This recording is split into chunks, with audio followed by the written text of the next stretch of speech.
That's amazing. Okay. Now, all of that said, we're looking in retrospect at, the beautiful tapestry you just put together, but let's dive into the messy pieces. It Okay. was very messy.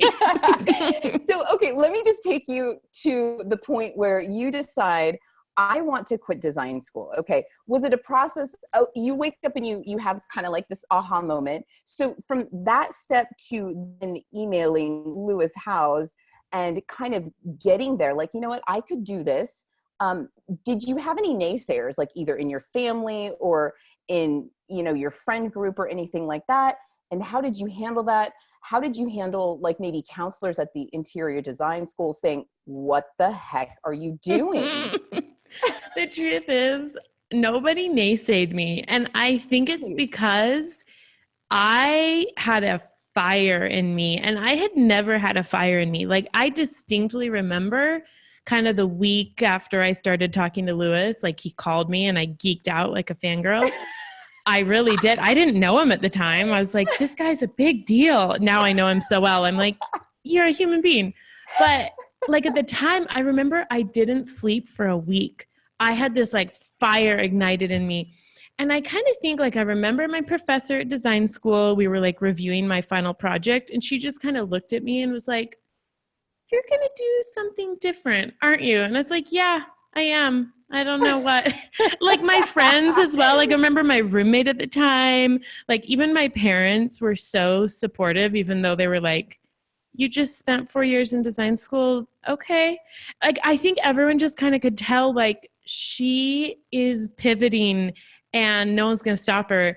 And it's interesting that nobody did say anything. Part of me is like, why didn't anybody say anything? But I think there was that moment for me. And then what happened as a result was this ignition.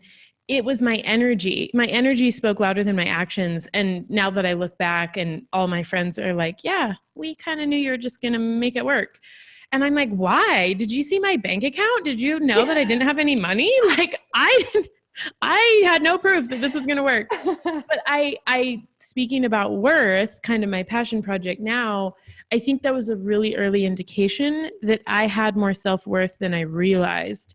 I knew I was a smart girl. Like I had the grades and kind of the resume to show it.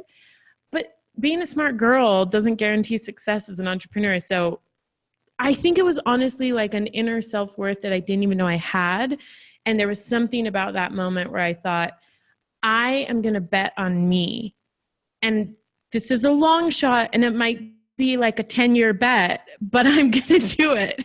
And I will, just for the record, I'm only about 6 years into the 10-year bet. So personally, I'm waiting to see what happens the next 4 years. I'm like, let's see how good this working gets. out pretty good. But I love the fact that you just dove down deep into the, crevices of those reservoirs to lift up that worth that you said you didn't realize you had. And I think that's a good reminder for all of us that we might be going through some depression. We might be going through some gloomy days, gloomy times, but if we really allow ourselves to be still and really go deep and tap in, we can find that. And we can find that fire that you talk about and that energy. And I also, what comes to mind too is when we actually make the decision, if we get off the fence and we make that decision, the universe conspires to help us get there. And then things will start falling into place. The thing that I tend to do is I'm on the fence, for way too long. And then once I make that decision though, like you said, things just start falling into place. I love that. Yeah. And to be fair, you could say I'd been on the fence for a couple of years, because from the time I started listening to podcasts and taking in this mentality to when I actually quit my job was about 2 years. So there's plenty of prep work. I don't want to like gloss over the runway it took. I had to have a runway before I remember like listening to Seth Godin's book, The Icarus Deception, and it just blew my mind. Like I had never and I would listen to these podcasts on long runs and I would finish it and I would just be like, but I didn't take action until I was ready. And that's something I tell a lot of people. A lot of my clients even now will kind of ask me about, like, well, should I be doing this because so-and-so's doing this? And I'm like, no, not until you're ready. I'm a firm believer that like, you're not ready till you're ready. And when you're ready, you'll do it. At least that's how it's been for me. So it seems like such a dramatic thing, but I walked the path for 2 years, sort of internally prepping myself. I had no guarantees or answers when I decided to take the leap, but I had the like spiritual, emotional reservoir of other people have done this. I'm going to try and follow that path and see what happens. Yeah. And I like the fact that you bring up, you had that preparation, and there's like that incubation state where you're prepping mentally, emotionally, spiritually, all of that, to be able to then launch, and so you were listening to all those podcasts, and just everything to prep. And everybody has a different way they prep. Oh my word. I think that is one of the most important points to make, because I say like, just, I had an IV in both arms. I'm not kidding. But a lot of people have never listened to a podcast and they're like, what? How boring is that? Never. I wouldn't. I'm like, don't. Maybe you're a book reader or a documentary film watcher, or maybe you're like a person who joins groups and maybe you travel. I don't know. Like maybe you journal or you meditate. I don't think it has to be one thing, but I know for a fact in my bones, and part of the reason I'm so obsessed with podcasting is they literally changed my life. Like I will have it written somewhere, podcasts have to be mentioned at my funeral. Like there are certain podcast hosts, and I've literally told this to these people, like Rich Roll will be mentioned at my funeral because his show actually gave me the courage. I listened to it for years before I did anything. And I say that so sincerely because I think that there's that resource for everyone, but it does look different, and it could very well be like a coach, a therapist, a workshop, a program. Like I've done all of this. Like I just kind of am the type of person like, let's do it all. Amen to that. Yeah. I was like, I think you're the same way, Jodi. Yep. But podcasts are free. You can't get better than that. You can take them in while you're doing literally anything else. I know. So not to like obviously share my love of podcasts. I can't not. I do think it's important to not expect yourself to resonate with something if it's not resonating. Yep. Such good points. And in fact, talking about doing almost anything while listening to podcasts, I was putting on my makeup, I was getting ready while I was listening to Christine's podcast, and I love it. And, one of the podcasts that you also did that I listened to just before the show is Unpolished Parts of Yourself. And, I was thinking, is there any part, like unpolished part of yourself that you're proud of? Like, for instance, I have now come to a place where I'm proud of and very grateful for the different traumas that I've had, because not only have I grown from them and I've been strengthened by them, but now I'm able to share with other people, how I've evolved from those traumas. And our traumas can be our biggest treasures, and through that, we are then wiser, that wisdom. Yes. Amen. What about for you? What unpolished parts of yourself are you proud of? Oh, I have a good answer. So right now, my current boyfriend and I are in couples therapy. We're not even engaged. I was just like, can we start going now? Like, I just want to go to couples therapy for life. And it's been such a blessing. Literally, that's how I feel about therapy. But it's been such a blessing because so much of my unpolished part, the part that most people don't see unless they're a close friend or my therapist or my boyfriend, obviously, are my deepest insecurities, which oftentimes revolve around that very old, from childhood limiting belief that I'm not good enough. It's a classic. There's nothing super special about it, but I've had it my whole life, and not my whole life, probably since I was a small child. And so much of like my current unpolished state that comes up all the time in relationship, in therapy, is this constant battle. And I'm not saying battle like it can never be won, but it's an actual real conflict inside of me that I'm constantly working through. It's part of life. I embrace it. And it's against that limiting belief I know isn't true, but I still have wounds from, life, that I am not good enough. So I think it's timely because my boyfriend and I are all like really just in the deep end right now, just like doing the work. And he's so patient and wonderful, and he's doing his own work, and it's great team building. Couples therapy is great team building. But I think that for me will probably forever be unpolished. Like as much as I am, aligned with this message of self-worth, as much as I'm passionate about it, as much as I study it, I speak about it, I podcast about it, I embrace it as something I will never master. It's here to teach me. My struggle to own my worth is here to teach me. And that is in an internally unpolished state. I can have had the most like evolved year of my life. I can be like breaking through boundaries right and left, like, absolutely soaring high. And in a second, in a moment, I can come crashing down if a certain trigger or raw spot is hit around my worth. And that's just a fact. And it's the truth. And my most unpolished pieces of myself will flare up in an instant, and my ego will come screaming out. So yeah, I love that concept though, that you just brought up, that there are certain parts of us, unpolished parts of us, that will be unpolished eternally. However, the way we handle those unpolished parts of ourselves may be a little different, maybe a little more polished at times than unpolished, because we've learned the wisdom along the way on how to handle them in certain situations or in certain different relationships or what have you.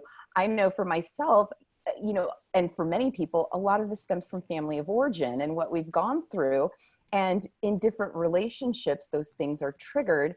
And I feel like in the past, my adult life, basically, the relationships that I've tend to attract, it's like the same archetype. And it boils down to, am I trusting my own intuition? Am I trusting myself? Am I giving a pass to red flags or not? And it all goes back to family of origin. And so it's so interesting, this school of life is just so fascinating to me.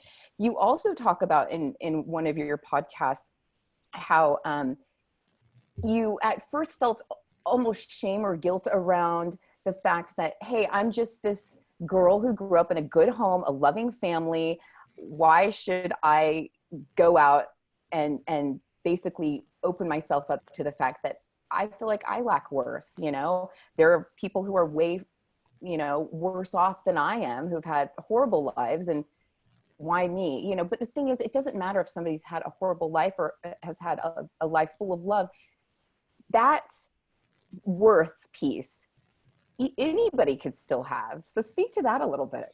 Absolutely. I have a belief that I've been building for a while that we have an innate worth, meaning it's untouchable. Nothing we do or say changes that worth. You can't add to it. You can't take away from it.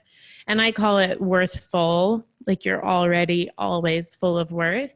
And I've kind of come to that definition through the years because so much of what I grew up learning about in relation to worth was this word worthy or worthiness, which to me always had a connotation of like you earn it, like worthy, you are or you're not. It's based on your actions, like it's results based. Mm-hmm. So over time, I kind of was like, there's something else going on with worth that has nothing to do with this idea of worthy. It's like this other thing, that another kind of worth. Because absolutely, just to be clear, like, yes, I have a net worth. It's like dollars and cents. You can't argue. It does fluctuate all the time. There's different kinds of worth. And so, if you're talking about like, are you worthy of the job? Maybe you're not because you actually don't have the skills.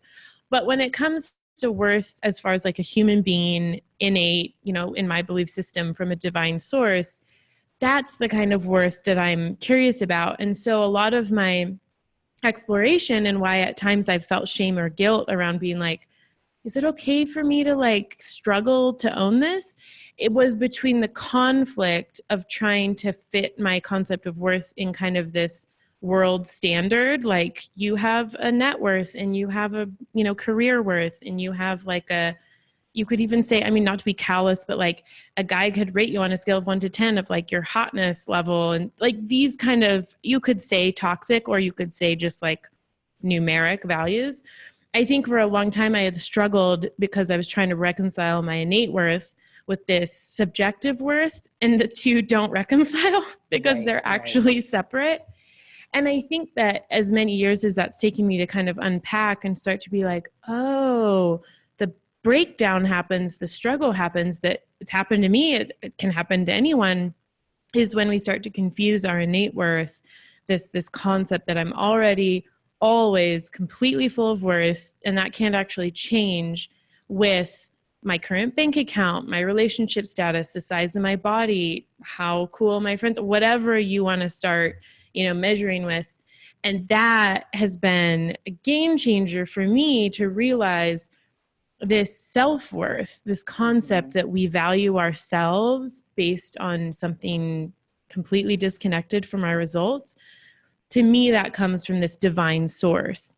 Like if I've come from divinity or whatever, if you want to think like you're a child of the universe, or you come from spirit or whatever it is, you came into the world. Typically we look at babies and we're like, priceless, and then like kind of not too fast, we start like judging small children and being like, Tommy's smart, but Susie's uglier, like we're human, we do it. And so that innate worth starts to take a hit pretty early on. And I think through my own study and journey, I'm constantly learning and remembering I can't fault myself for believing that I'm lower in worth, because there's so many forces at work in the world that would have me believe that for other reasons. So it's my responsibility to take back a kind of remembering, is how I talk about it. I'm not creating worth. I'm not like finding it like I never knew what it was. I'm just remembering that I am already always full of worth. And that has been huge because, like I said, like I did feel really guilty at the beginning. I was like, I have like so much that if you look at on paper, my life, you should be like, why does she struggle? My mom has literally asked me that before. Like, it's a mystery to her. She's like, why do you have worth issues? And I'm like, well, I'm human, Mom. So that's been kind of part of that journey, is realizing, oh, two different kinds of worth. And it's my responsibility to like keep them in their separate buckets. Yeah. Oh, so well said. It also reminds me, when you say remembering, it reminds me of, I did an interview with Sean Stone, Oliver Stone's son, and he said, it's all about remembering who we are and being, aligned with deity, really, and having that divinity within us. And I just, I did this shamanic journey one time, and when I had this kind of vision within that shamanic journey, this guide in the shamanic journey said, look in this diamond and spin it. And as I did that, all these colors like within the rainbow, just spread everywhere. And this guide told me, that's how you are. You're like perfect. And it wasn't just me. It was like this feeling of all humanity. If they look within themselves, they're like this perfect cut, gorgeous diamond, so clear. The clarity is amazing. Everything's perfect. But people are, like you said, all the forces against them, the programming, our culture, the religion, whatever it is, all those variables are just chipping away at your worthfulness, like you say. And so, but I just thought that was a really interesting kind of vision within this shamanic experience I had, to know that, yes, it was really kind of in alignment with the experience of the fact that we have, divinity within us, and remembering that, like you said. What a gorgeous visual. I completely believe that. And one thing that when you were speaking came up for me, I just want to say in case anyone needs to hear it. If you're like me, it can sometimes feel a little bad to like poo-poo the world, like everyone's out to get me, like sometimes that doesn't feel great when I'm like, well, the world's trying to tell me I'm not worthy. So what I do in my head is I make it really cut and dry so that I can like lessen the fight within. And I really am, candid about this. When I say the world and the influences, like it helps me to just be like, it's advertising. Like these aren't evil people who are trying to make me feel bad, but like there's an actual industry, a multi-billion-dollar industry in the Western world and other parts of the world. But I live in the United States, so I'll just kind of speak to the culture I'm in. Billions of dollars every year spent on trying to convince me that I'm not enough so that I'll buy more.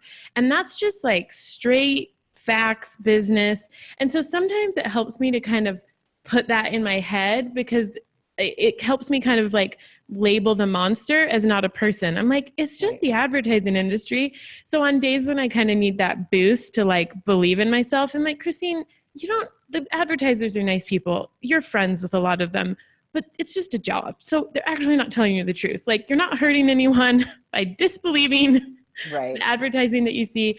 And I know that sounds like maybe a little silly, but it's actually been very effective for me, having worked in marketing and kind of, a little bit professionally delved into that world. It's helpful for me to remember no one's necessarily out to get me as far as like convincing me I'm not enough.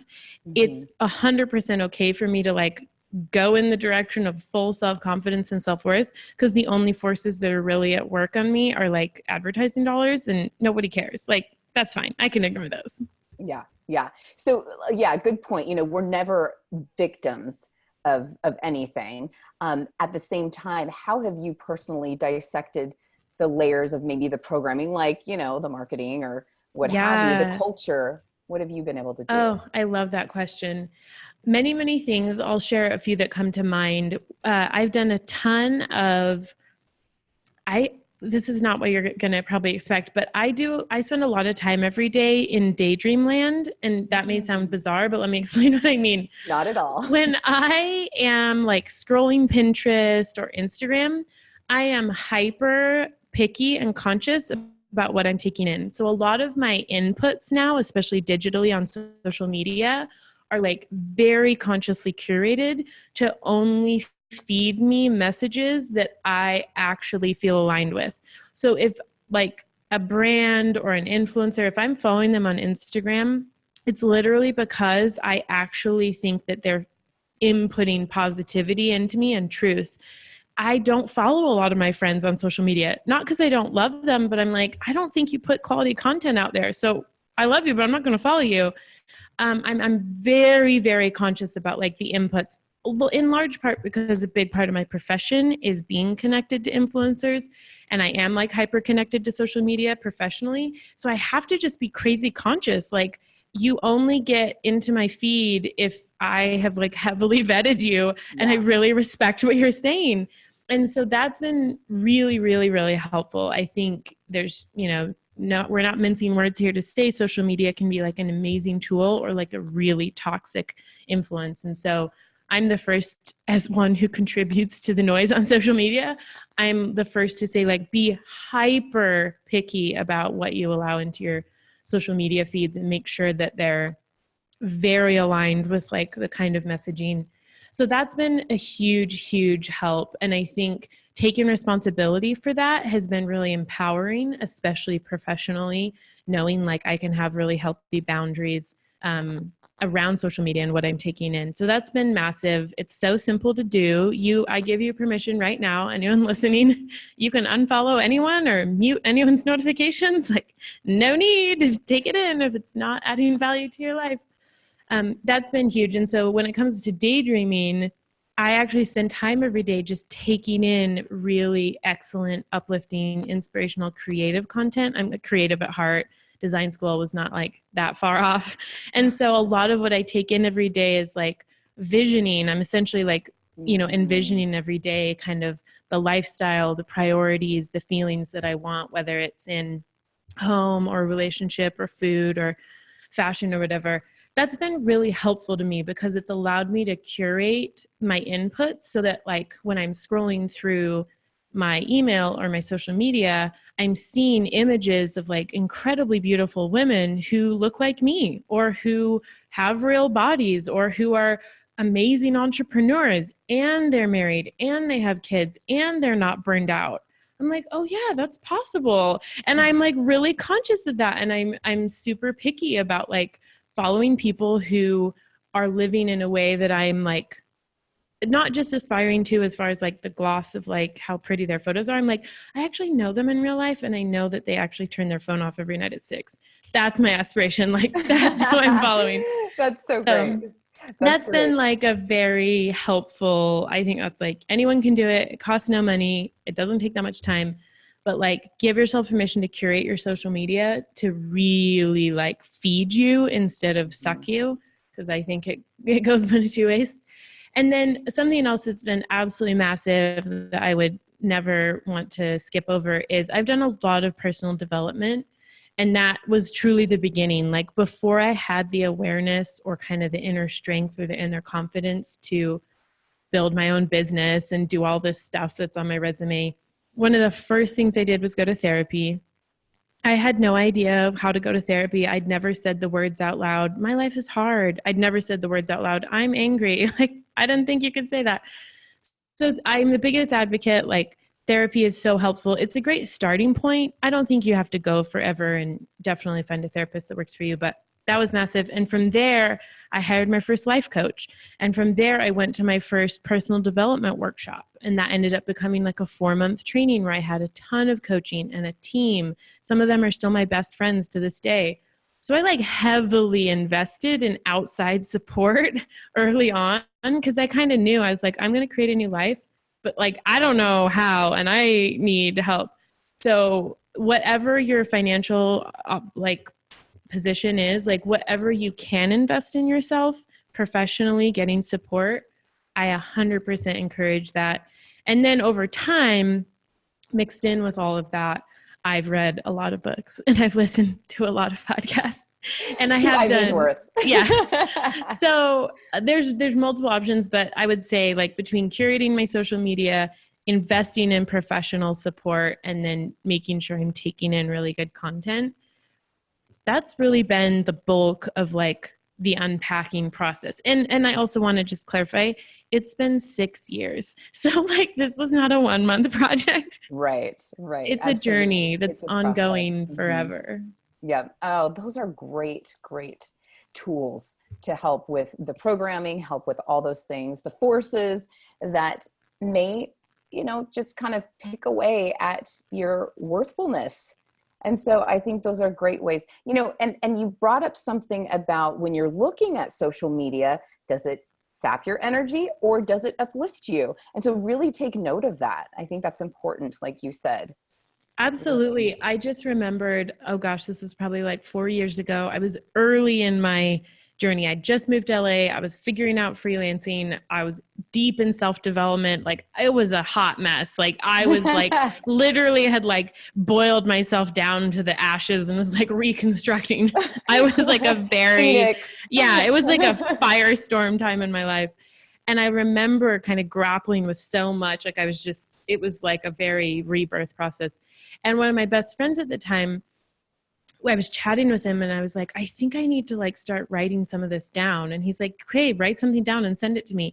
And what I ended up writing down was a long list, like multiple page list of things that light me up and things that shut me down. I don't know where this came from. This just like kind of came in one morning when I was journaling, and I just poured it out on the page. I didn't edit it. I didn't try and overthink it. But I just couldn't stop writing. And I wrote this mile-long list of all the things that light me up, like fill me with energy, excite me, literally kind of make me feel like that. And I, at the same time, was writing down all the things that just make me feel like this. Right. That feeling of just like the energy just like sucks out of me. Mm-hmm. I just want to take a nap. And I didn't know I was going to do that, but I sent it to him and he was like, oh, wow, this wasn't what I was expecting. And I was like, me either. But he was like, this is really great. And it's just unplanned, become a practice that I do like, I don't know, every couple of years now. Like if I can feel like some energy I need to work through and I'm like, something needs to shift in my lifestyle, or I'm working too much, I'm getting burned out. Mm-hmm. I will kind of go back to that practice and I'll write a list and be like, okay, what lights me up and what shuts me down? And once I compare the lists, I'm able to be like, oh, what can I like move out of the shut me down list? Like, what can I delegate? What can I push off my plate? What can I just say no to so that I can bring in more of what's on this lights me up list? And that's been really simple, but really effective. Oh, I love that, because that self-inquiry and that self-evaluation, like you said, needs to happen every once in a while, whether it's every 6 months, every year, every couple years, because we evolve constantly. We're always changing and those things change. Absolutely. So And there's so much like now, I haven't done it in a couple of years. I'm really due for it. Maybe I'll do it this month. Thanks for the nice, invitation. nice. I think about my life now, it looks quite a bit different than it did a couple of years ago. And so there's a whole new list of things that light me up. And there's, definitely some new things on the shut me down. So I'm going to redo that this month. I'm going to commit to that. Nice. I am too. Thank you. Let's You're do that. welcome. Let's Let's do do it. it. Thanks, old Christine. Thanks for Yeah, doing that. I know.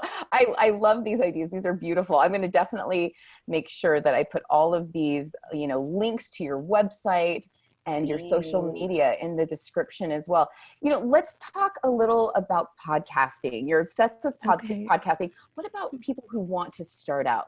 I know you gave a lot of instructive advice to the people at the media conference in Utah that we were at.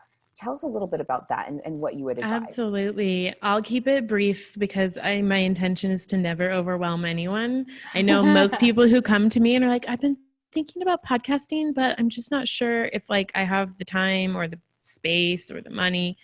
So my number one piece of advice is, in my opinion, everyone who enjoys talking can have a podcast and should have a podcast. Not because everyone should be listening, but I honestly think of it now as almost like a way to have a personal history. So whether you're doing it for your profession or for personal interest, it is so accessible to start a podcast now. It's literally never been easier. There is an app called Anchor.fm. Love it. They literally designed it. The makers of this app, it's now owned by Spotify.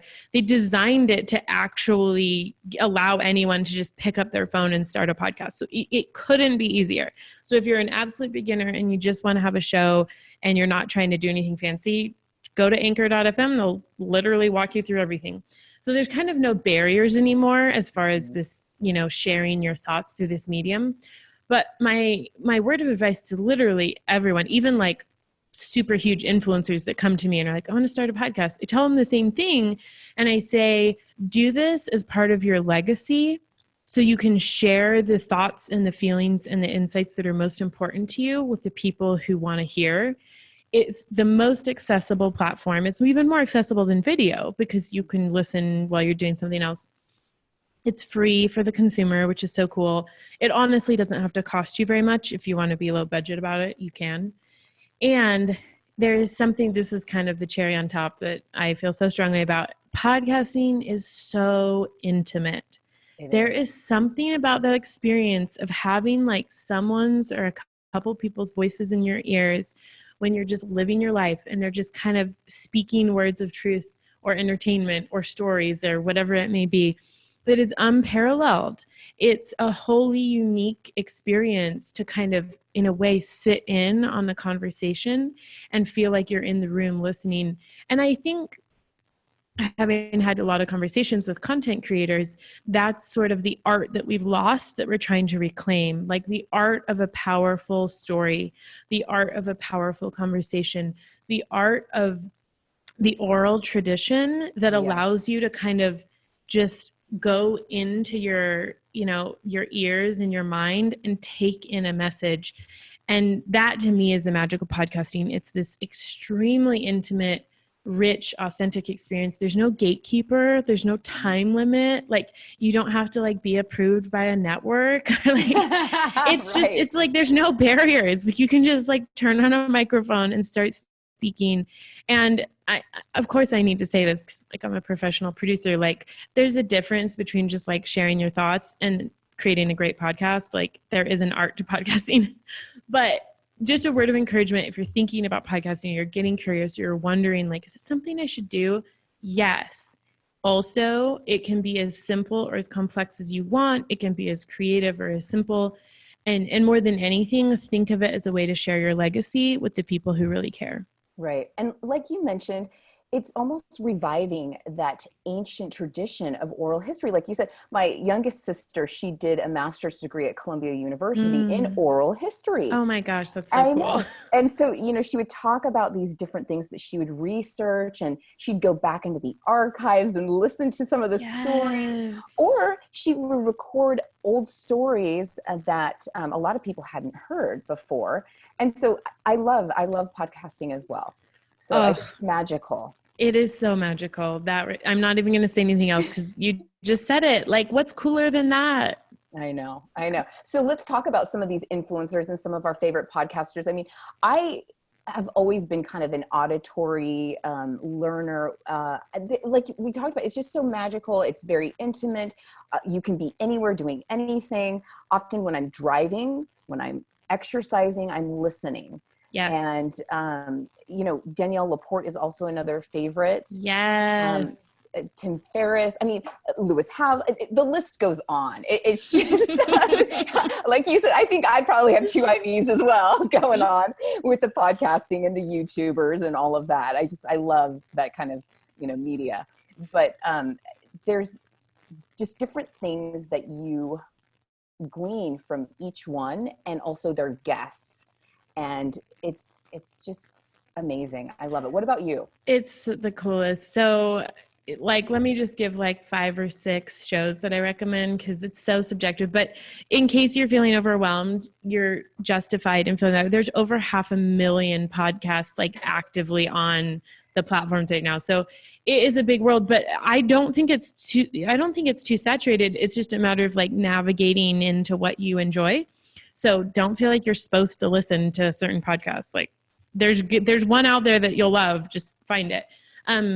Some of my favorites, if you've kind of been enjoying this conversation, it'll probably resonate.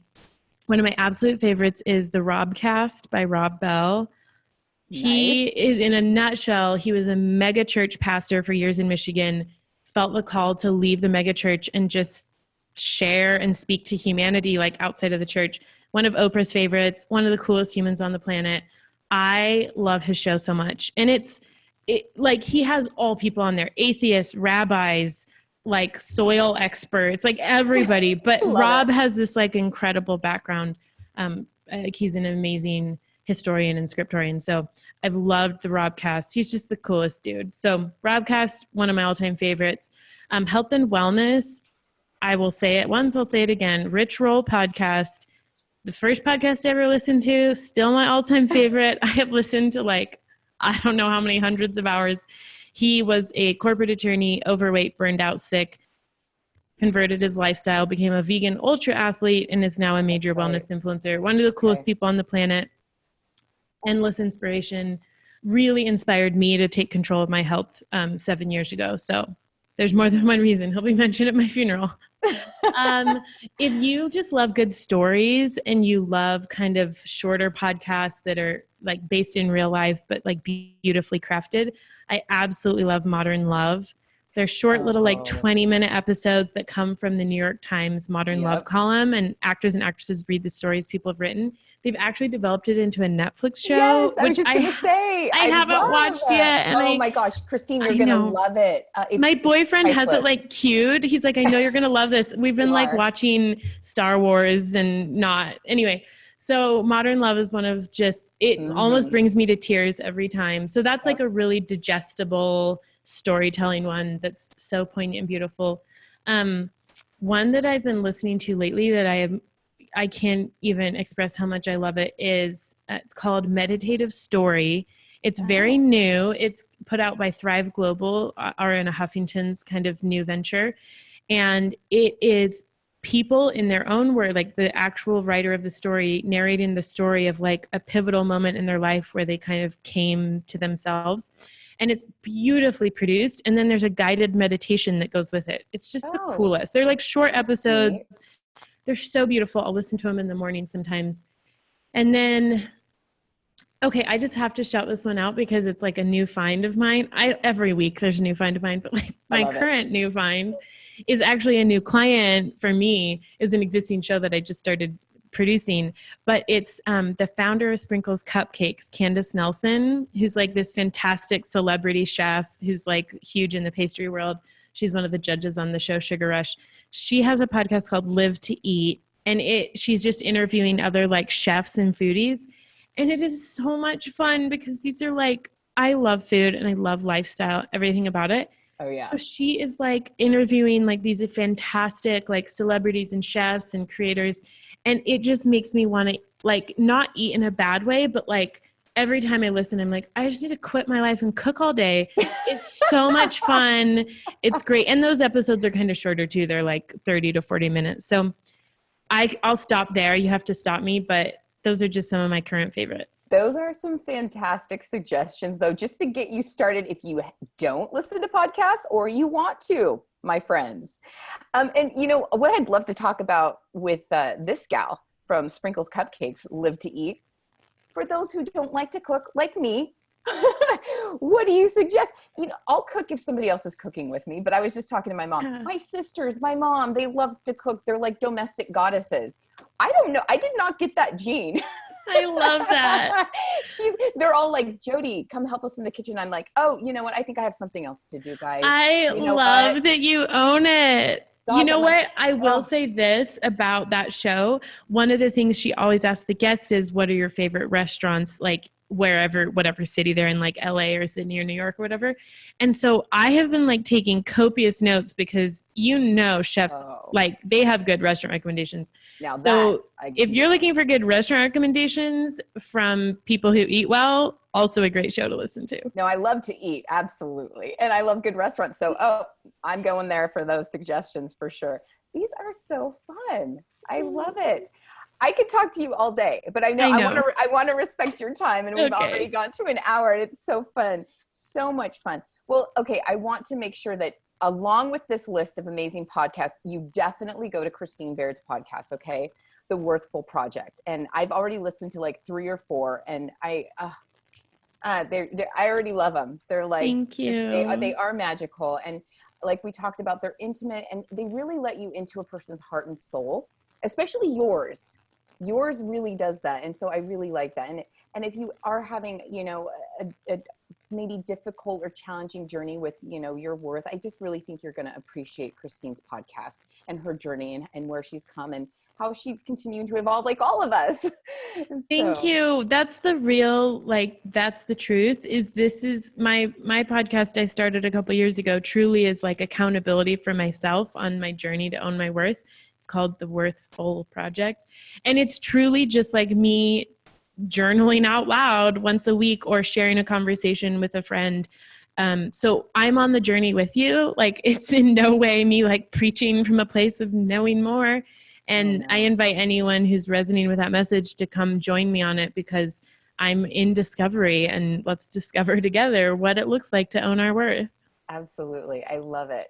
Thank you so much for having this conversation with me and hanging out with me today. And I just want to tell everybody, if you haven't had a chance to subscribe to my channel, go ahead and hit that button, and then also the bell on the top right so you can get all the latest and greatest interviews. And also give a comment, because I know you have gleaned something from this amazing interview. Christine is amazing, and you know, she has just really touched my heart in a lot of ways, and also with her podcast. So go ahead and comment, and then let us know what you'd also like to hear in the future. And thank you again for joining us. And remember that you are always guided. All right. Thanks so much, Christine. I'll talk to you soon. Bye. Bye.